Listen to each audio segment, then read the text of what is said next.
Hello students, good morning. Welcome to MBM classes. आप सभी जानते हो कि कल 12th साइंस का रिजल्ट डिक्लेयर हुआ है। जैसे स्टूडेंट्स ने मेहनत की उसके अकॉर्डिंग उनको रिजल्ट भी मिला है। क्योंकि मेरा सब्जेक्ट इंग्लिश है तो मेरे सब्जेक्ट में 27 स्टूडेंट ने पार्टिसिपेट किया था एग्जाम में और 27 स्टूडेंट्स पास हैं, तो पूरा रिजल्ट 100% रहा है। टॉप स्टूडेंट्स तनुजा जैन रही जिसने 91.20% मार्क्स प्राप्त किए और इंग्लिश में ओवरऑल उसके 97 मार्क्स रहे। और लोवेस्ट जो स्टूडेंट मैं ये भी बताना चाहूंगा तो अंश जंगा रहा जिसने इंग्लिश में 15 मार्क्स प्राप्त किए। हालांकि रिजल्ट जैसी उम्मीद थी वैसा दूसरे सब्जेक्ट में नहीं रहा, तो मैं अपने इस मैसेज से उन भावी स्टूडेंट्स को ये संदेश देना चाहता हूं कि आप अभी से मेहनत करें और अपनी रैंक को और बेटर बनाने की कोशिश करें। ठीक है, चलो आज अपन बात करते हैं अपने टॉपिक की, एक्टिव एंड पैसिव वॉइस। कल हमने इसकी कुछ एक्सरसाइज की थी, आज फिर कुछ एक्सरसाइज है। कल मैं आपको ये टॉपिक फिनिश करवा दूंगा। आज आपको कोई भी प्रॉब्लम हो तो बेझिझक आप मुझसे पूछिए। देखिए यहाँ मैंने कुछ सेंटेंस लिखे हैं। पहला सेंटेंस है आपके, I have watched this movie. पहले बच्चों मुझे ये बताइए कि ये जो सेंटेंस मैंने लिखा है ये कौन से टेंस का है, क्योंकि देखिए आप अगर टेंस नहीं पहचान पाएंगे तो आप इसको पैसिव वॉइस में कन्वर्ट कर नहीं पाएंगे। तो देखिए हैव वॉच्ड यानी कि हैज या हैव प्लस अगर वर्ब की थर्ड फॉर्म है तो वो फिर आपके प्रेजेंट परफेक्ट टेंस होता है। तो ये प्रेजेंट परफेक्ट टेंस का सेंटेंस है।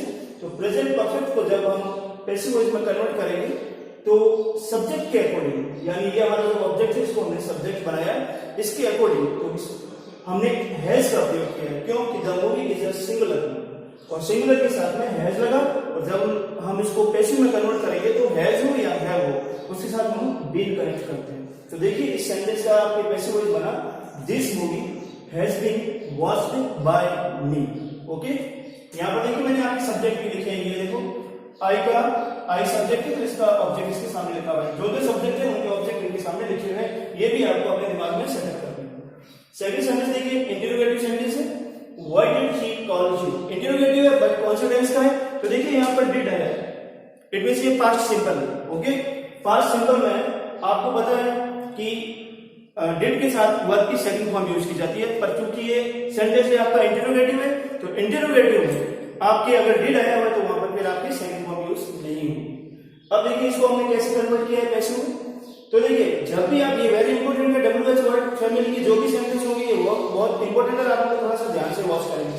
देखिए वाई से शुरू हो रहा है तो आप वापस पैसिव होते इसको वाई से शुरू करेंगे, Y.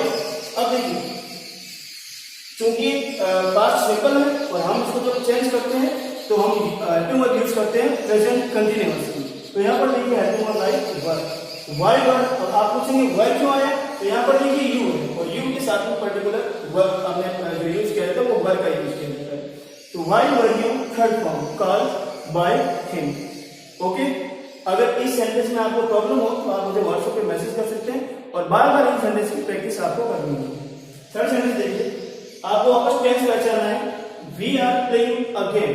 We are playing a game, are plus V four या are plus V first plus ING, it means ये प्रेजेंट कंटिन्यूअस है। और प्रेजेंट कंटिन्यूअस को आप जब भी चेंज करोगे तो हेल्पिंग वर्ब वही रहेगी बट आपको बीइंग कनेक्ट करना है। तो देखिए a game is a singular, तो सिंगुलर के साथ में हेल्पिंग वर्ब इज लगी, तो a game is being played by us. आपको जो मेन इसमें ध्यान देना है वो देना है थर्ड फॉर्म में, क्योंकि एक्टिव और एक्टिव से जब भी हम पैसिव वॉइस में कन्वर्ट करते हैं ना तो थर्ड फॉर्म पैसिव वॉइस की बैकबोन होती है, समझ गए। अब देखिए you are taking the game, ऊपर मैंने प्रेजेंट कंटिन्यूअस का लिखा, नीचे मैंने पास्ट कंटिन्यूअस का लिखा, खाली टेंसेस का फर्क है, बाकी कोई फर्क नहीं है दोनों के अंदर। तो देखिए द एग्जाम, ये जो हमारा यहाँ ऑब्जेक्ट है इसको हमने सब्जेक्ट बनाया, द एग्जाम, एग्जाम एक है, ये वाज वापस कनेक्ट हो गया बीइंग, ये third form taken by you. Fourth आपके फोर्थ सेंटेंस देखिए, फिफ्थ सेंटेंस देखिए, they purchased a new bungalow. They purchased a new bungalow, उन्होंने नया बंगला खरीदा। इट मींस ये पास्ट सिंपल है। देखिए अफर्मेटिव सेंटेंस है, अफर्मेटिव यानी कि सिंपल सेंटेंस यानी साधारण वाक्य, और साधारण वाक्य में आपके डिड का प्रयोग नहीं होगा, क्योंकि डिड का जो यूज किया जाता है पास्ट सिंपल में वो इंटरोगेटिव और नेगेटिव सेंटेंस में होता है, और ये हमारा एफर्मेटिव सेंटेंस है, यानी कि साधारण वाक्य है, इसलिए हमने यहाँ पर यूज किया सेकंड फॉर्म। तो they purchase a new bungalow, तो यहाँ पर देखिए they is a subject, purchase is a main verb and a new bungalow is a object. तो यहाँ पर हमने क्या किया, ऑब्जेक्ट को सब्जेक्ट की जगह लाए, तो ये सब्जेक्ट बन गया, अ new bungalow. Was, okay, was क्यों है, क्योंकि पास्ट सिंपल है, जब हम इसको कन्वर्ट करेंगे पैसिव में तो हेल्पिंग वर्ब वाज और वर का यूज करेंगे। तो वाज थर्ड फॉर्म हो गई परचेज, ओके, बाय देम। देखिए एक चीज वेरी इंपॉर्टेंट बताना चाहूंगा, अगर आपके एक्टिव वॉइस में अगर दे रखा है आपको, अभी आपके ऊपर डिपेंड करता है कि आप उसको चाहो तो ऑब्जेक्ट देम में बदलो, और आप नहीं बदलते हो तो आप यहां तक भी कर सकते हो, अ new bungalow was purchased, okay. देखिए नीचे मैंने सब्जेक्ट लिखे हैं, आप इनको अपनी नोटबुक में बिल्कुल नीट एंड क्लीन तरीके से उतारना, और कोई प्रॉब्लम हो तो आप मुझे कांटेक्ट कर सकते हैं। कल हमारी जो क्लास होगी वो हमारे इस चैप्टर की लास्ट क्लास